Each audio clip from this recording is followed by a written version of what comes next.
to the Select Committee for detailed submissions. Tracy Martin. Hello, Mr Speaker. I rise on behalf of New Zealand First to speak in support of the bill. As my colleagues have said, it's definitely time that this legislation came into the House.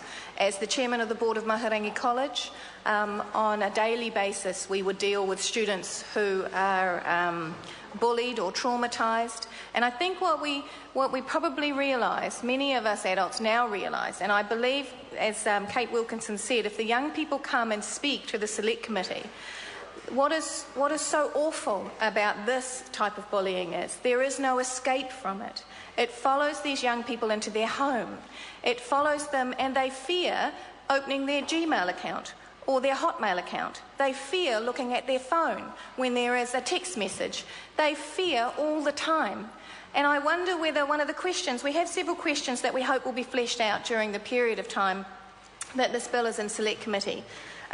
When I was a kid, a troll was a person who lived under a bridge in the Three Billy Goats Gruff.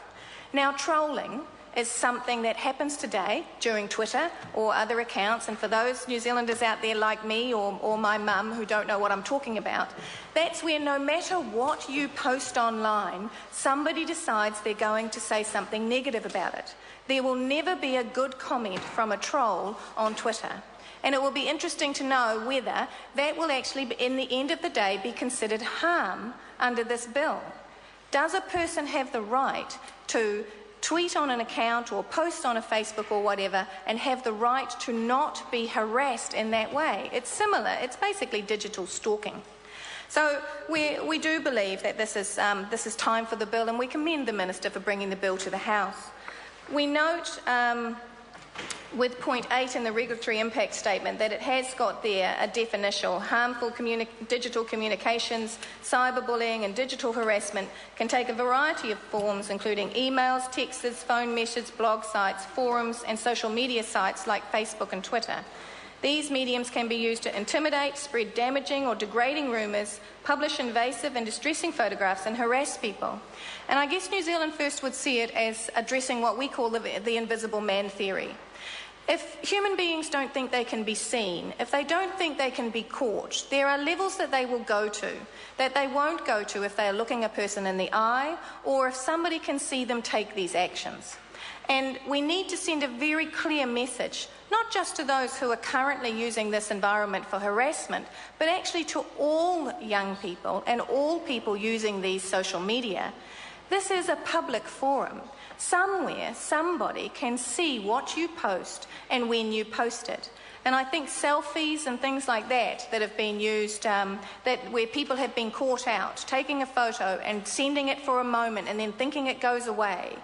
It doesn't take a second for somebody to take a snapshot of it. Or I'm not quite sure what it's called actually on Facebook, but it's where they take a shot of the page and then it's there forever. So, a screenshot, thank you very much. So, I'd also like to know whether, when we actually get down to the nitty-gritty of this, when somebody has actually been found to breach the law and caused harm, are we going to try and come up with a solution, a digital solution, to remove this item from the Ethernet? There are images out there that, when it's been taken down from one site, have been shared and placed in so many other places. How will we pull those back? Whose responsibility is it? And how long does the period of harm have to be? Now, let's just take, for example, young people in their 20s today who go out and, like all of us, party. They party with their friends. And I know a young man, for example, went out and I know several young men, but I'll talk about this one particularly. And it's not the young man yonder, so we don't have to worry about that. But I know a young man who went out partying with friends, who imbibed too much with the alcoholic beverage and found himself upon the floor singing rollicking pirate songs, I think it was, and video was taken. Now, that young man now wants to climb a corporate ladder, and that video has appeared. That video has appeared on YouTube. Does his prospective employer go onto YouTube, as has been mentioned before, go and have a look at Facebook and other things to see what this young man has been doing? And will it affect his ability to climb inside any corporation or company? And so I would like to know, how long ago does the harm or does the image have to have taken place, or does the posting have to have been there? How long is the extension of harm? What if the photo was put up in one day and then 10 years down the track, actually it now creates harm inside an employment environment? We really need to have some strong digital citizenship training inside our schools around these things, and I believe that if a penalty is applied, that will drive some more of that training around the digital citizenship that is required, both of those that post for very reasonable reasons and those that actually post to harm others. And then I have some concerns, or New Zealand First has some concerns around the safe harbour provision. And I go to point number 3 inside the bill here. And it says the purpose of this is the safe harbour provisions, the purpose of this is to ensure that a content host cannot be held liable for content they host that is posted by another person, but which the host does not know about. And my question is, upon who does the burden of proof lie with regard to that statement?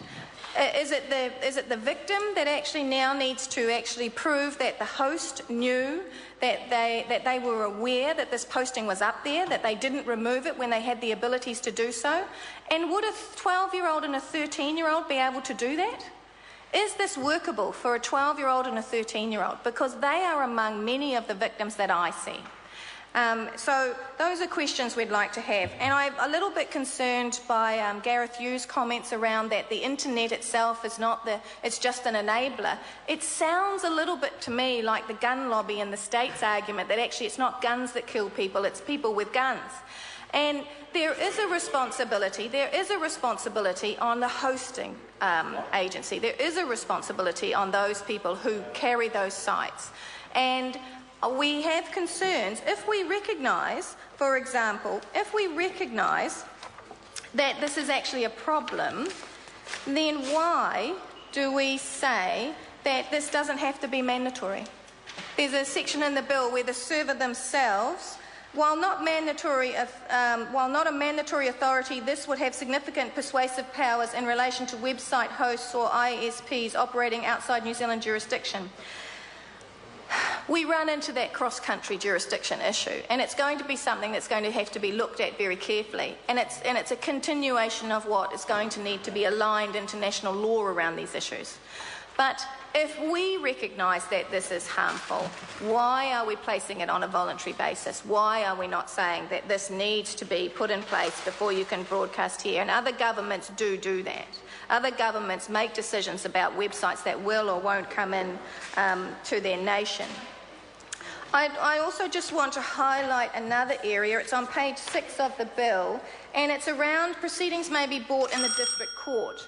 And I highlight bullet point number 3. The principle of an educational establishment, if the individual concerned is a student at the establishment, with the consent of the student, can bring proceedings to the district court. Who pays for that? Where's that money coming from? And if it's a teacher, does that mean that the teacher themselves must bring the case?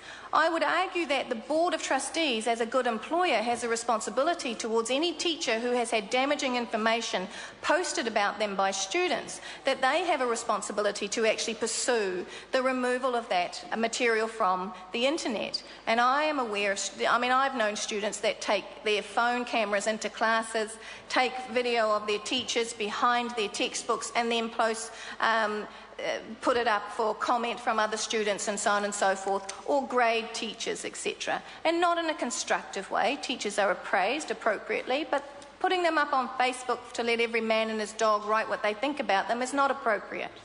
So I have some issues around the fact that the principle, 1, there's a cost to the school for that, and 2, that as a good employer, teachers should also be covered by this. A principal or board of trustees should be able to take this action to protect their staff.